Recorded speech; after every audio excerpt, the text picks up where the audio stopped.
Hi everybody, welcome to Module 2 of this class. You guys have been doing a great job so far. I've been really happy with all of your work, and I hope things are going well from your end, from your perspective as well. For this second module, I will scroll down with you here on our home page, and we can click on Module 2. This is, of course, where all the materials are located for this module. What we're going to be focusing on here is the main policies that affect children. Some of them also you'll see affect adults as well, but we've grouped them here in this part of the life cycle. We are also in this module going to focus on writing a letter to an elected official and how to do that. So I'm going to go ahead and open up the PowerPoint just so you know where it is. Obviously this is the lecture that you're watching right now. Right below it is where the PowerPoint is located that I'll be using for this lecture, so you can access that at any point in the future, for instance when you're completing the quiz. And then below that you'll find all of the additional readings that you will have to complete for this module. So you'll see you have several readings for Medicaid, several for CHIP, several for the National School Lunch Program, several for WIC, and then you also have several readings right here related to writing a letter to an elected official. So all of the materials that you need to read for this week are right here in this modules folder. So you can access them all here. And as usual, here at the bottom, you can access the quiz as well as the assignment. Okay, I'm going to pull up the PowerPoint. So again, for this class and this PowerPoint, we are looking at policies that affect children and writing a letter to an elected official. What I'd like to do first is just give you a little bit of background information about children in poverty, both nationally as well as in Kentucky and in Ohio, since those are the regions most closely located to Northern Kentucky University. In the nation, we know that about 43% of children live in poverty. That's astounding. Again, 43%, that's almost half of the kids in this country that are living in poverty. The kids that are most affected by poverty are African American kids, Latino kids, and American Indian children. They are the ones who are overly represented in this population of impoverished kids. 33% of all people living in poverty within the United States are children. So a third of all people in poverty are kids. So that is a tremendous amount. 1.6 million kids are reported homeless in the U.S. And then another sad statistic is that according to UNICEF, when we look at nations in the entire world, out of the 24 nations that are considered the wealthiest on the globe, in our world, out of those 24 nations, we rank somewhere between 19th and 23rd in the areas of health, education, and well-being for children. So again, we are ranking in the bottom 5th of the wealthiest countries in the areas of health, education, and well-being for kids. So that's quite devastating for us to realize. 22% of kids who have lived in poverty will fail to complete high school, as compared to 6% of kids who haven't lived in poverty. So if you have lived in poverty, your chances of being academically successful are greatly reduced as compared to kids who haven't lived in poverty. So again, what that means is that essentially this cycle of poverty is self-propelling. And it really is a vicious cycle that once you're in it, it impacts your ability to be successful in the future. Now when we look at Kentucky, what we see is that in Kentucky, 26% of all kids are living in poverty. And in Ohio, 21.3% of kids are living in poverty. So that means that in Kentucky, it's about 1 in 4 kids. And in Ohio, it is about 1 in 5 kids that are living in poverty. Given this data, so given all this information that shows that really many children in this country, in our state, and in Ohio, many kids are struggling with poverty, it's very important for social workers to be aware of the policies that are out there that are attempting to alleviate childhood poverty. So as social workers, again, it's imperative for us to be aware of these policies to be familiar with their eligibility requirements, and certainly to be aware of how to obtain information about these policies should our clients need it. So the main policies we're going to look at are Medicaid and CHIP. They are obviously related to health care. We'll also look at the National School Lunch Program, and then we'll also look at Women, Infants, and Children, so the WIC program. What I'm going to do in this brief lecture is just give you a quick overview of these programs. I'm not going to go into depth. I'm going to allow you to just have an overview in this lecture and then go into more detail as you go through your readings for this week. So let's just take a quick look at, I'm going to move my face again. Let's take a quick look here at Medicaid. Medicaid obviously is not just for children. It is for low-income individuals who otherwise would not have health coverage. And Medicaid is one of the largest payers for health care, or is the largest payer of health care in the United States. So again, Medicaid, it provides health coverage for low-income individuals. CHIP essentially complements Medicaid. So the Children's Health Insurance Program, what it does is it provides federal matching funds to states to provide health coverage for kids who live in families whose incomes are too high to qualify for Medicaid, but yet their incomes are too low to afford private coverage. So they're kind of in that middle area where their family makes too much money to qualify for Medicaid, and yet their family doesn't make enough money to afford private coverage. And so as a result, they would be without health insurance if it weren't for CHIP. So the purpose of CHIP is to fill that void and to provide health insurance for those kids who don't qualify for Medicaid and yet also can't afford private coverage. That's the purpose of CHIP. Both of these programs are housed in the Department of Health and Human Services. The federal government provides broad guidelines and oversight for these policies. However, the policies are tailored and implemented at the state level. So there are pretty substantial state differences, and that's why it's very important when you're helping a client in a particular state that you look at the documentation relevant to that state. You can certainly look at the federal guidelines, but aside from that, also look at state-specific information. So again, that's Medicaid and CHIP. Medicaid provides health coverage to low-income people in this country. CHIP is specifically for children, and it tries to fill the void for those kids whose families make too much to qualify for Medicaid, but not enough to afford private coverage. Both of these, again, are housed in Department of Health and Human Services.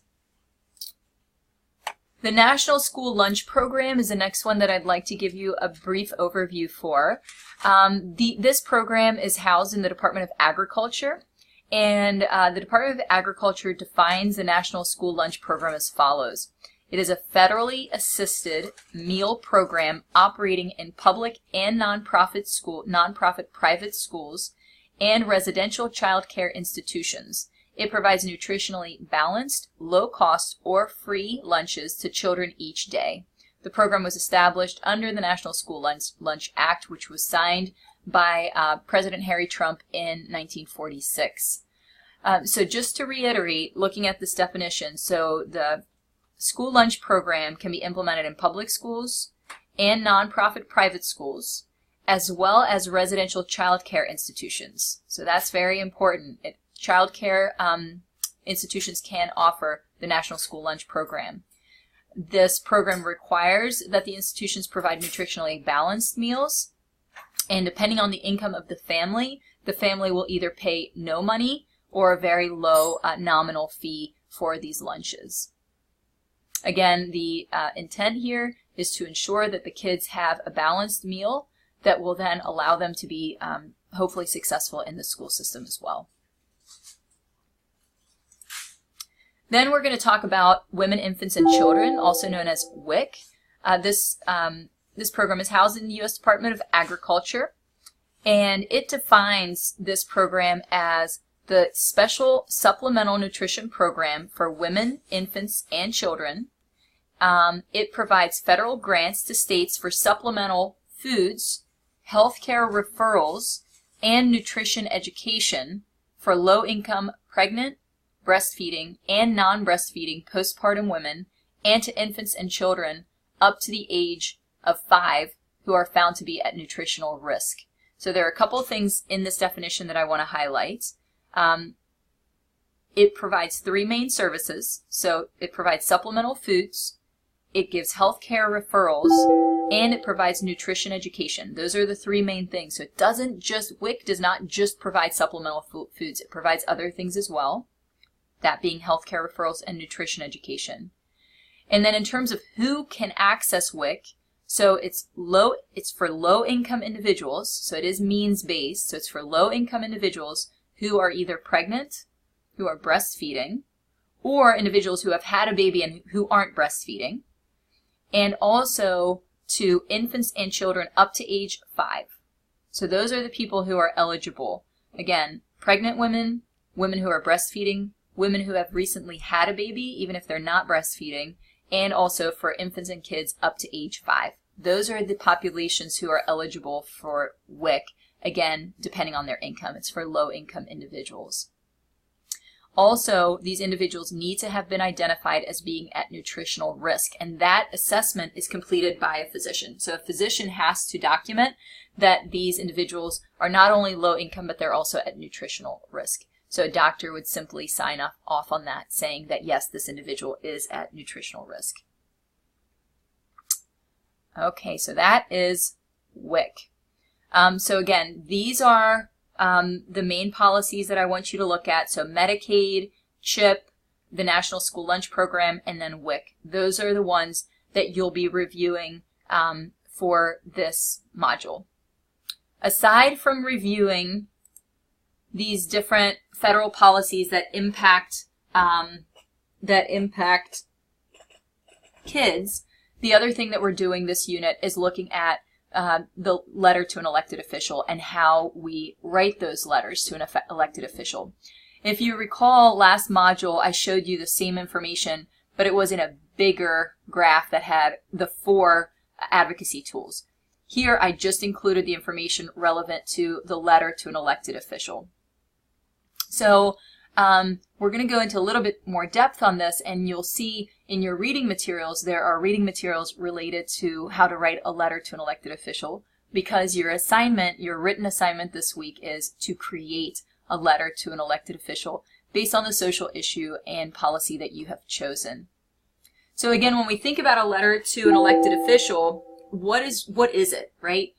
It is a brief letter that you're writing, you're addressing it to the official, and in that letter, you're saying how you feel about a particular issue or policy, how the issue affects you or your clients, why you oppose or support that certain policy, and what action you would like to see the official take. It is very important that you are clear with the official what you are hoping that the official will do. You want to tell them, you want to tell them, do you want them to support a certain bill? Do you want them to oppose that bill? What is it that you're looking to accomplish? The reason why we write letters to an elected official is to solicit their support. That's it. That's why we do it. We want to get the official's support. The audience, of course, is the elected official, and the length should be no more than 1 page. You want to keep it brief. If you make it too long, the elected official simply will not read it. So we want to keep it brief, to the point, so that we will maintain the official's interest as he or she is reading the letter. So again, in this letter, we talk about how you feel about the policy and issue, how it affects you or your clients, why you oppose or support that policy. That's where you include facts, and also what action you would like the official to take. If we go to the next slide, what you'll see is that I have an outline here. This is how I would like you to format your assignment. So for this week, again, you will be writing a letter to an elected official. Hopefully by this point, you will have selected a topic of interest, so a topic that a topic and policy that you will be using for all 4 of your policy advocacy assignments. And based on the research that you'll be doing on that topic, you're going to be writing this letter. When you write this letter, this is the format you will use. And I included this format as an example format in the assignment itself. So when you open up the assignment, this will be linked there as well. So you start off at the top with the date, Then you include your name, your title, your address, email, and phone number. Then you include the name of the elected official that you're sending the letter to, as well as the title of that elected official and their address. And I want you to actually look up an actual official that you would be sending this to, so somebody who would who in real life you would be sending this to. For this assignment, I will not require you to actually mail it or email it to the official, but I want you to have somebody in mind who would be an actual potential recipient of this particular letter.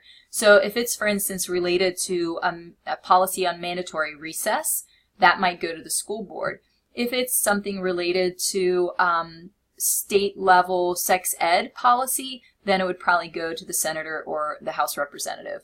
So again, you would figure out who that person would be, either on your school board, in your state, whoever that might be, that's who you'll be referencing right here. Then you would say, dear representative or senator or whatever the title is, and then give that person's name. And then, then in paragraph 1, you include personal information. So who are you? What is your profession? Who or what organization are you representing? So here you can just say that you're a Master of Social Work student at Northern Kentucky University and that you're writing on behalf of your profession. In this section, you also state why you are writing. So very briefly say, this is why I'm contacting you. In paragraph 2, you're going to clearly identify the issue that you are writing about. So why are you professionally interested in this issue, and give the facts surrounding this issue. So why is it, what is the issue at hand? And then paragraph 3, you clearly state what you are asking from the official. So are you asking for support for a particular bill, opposition for a particular bill, support for a particular issue, etc., and how this action will benefit your cause. And then in paragraph 4, you can invite the official to contact you to discuss the issue further. And then you would sign your letter, of course, at the end. So this is the outline that I would like for you to use. You can use this as a template. And again, this is the information that you would include if you were to be sending this letter to your elected official. Okay. So now if we just give a quick overview of what I'm expecting of you for this module, because I want to make sure that we're always on the same page and that you know exactly what I'm expecting of you. So for this module, you will read all of the materials that I showed you before. So all of the materials that are located under Module 2, you will watch and or read. So that includes this lecture, which you're obviously watching right now. It includes the materials related to Medicaid, CHIP, the National School Lunch Program, and WIC.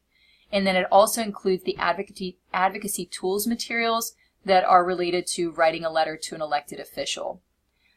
Once you have consumed all of those materials, then you will complete the 2 assignments that are due this week. Those 2 assignments are the quiz and then, of course, the letter to an elected official. The quiz, as usual, is a 10-question quiz, multiple choice, true, false. It is not timed, so you can take as much time as you'd like, but you only get 1 attempt. So once you start the quiz, you have to finish it in that sitting. And then for the letter to an elected official, that is worth 10 points toward your final grade, so it's a 10th of your grade. And the assignment I will show you, let me exit out of our PowerPoint because that concludes the PowerPoint. Take you back to our Canvas shell here. So again, what we see here is all of the readings. And then if you scroll all the way to the bottom, what you'll see here is examples of letters to elected officials. I strongly recommend that you look at those. If you've never written a letter to an elected official, it can be a little bit awkward at first to just get the hang of it. And that's why I really recommend reading this document very carefully, the why and how of writing letters to elected officials, and then look through these 3 examples. That should really help you as you move forward.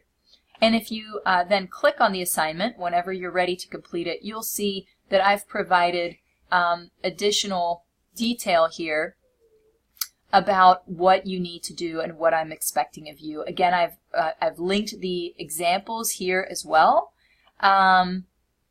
Just remember that the letters need to be well written. They need to be short, no more than 1 page, single spaced. Use this outline that I provided. This is the same outline that I had in the PowerPoint, so please use that. You must include the official's name, correct address, and the official title. You should clearly state how you want the legislator to vote or what action you want them to take. Also, make sure you pay attention to sentence structure, grammar, spelling, clarity. All of that is extremely important. A poorly written letter is not going to accomplish anything at the end of the day. Again, you're not actually required to send the letter, but it must demonstrate appropriate format and content, and that assignment is due on June 9th. As always, if you have any questions about this assignment or anything else in the class, then please let me know. Have a great day, everybody. Bye.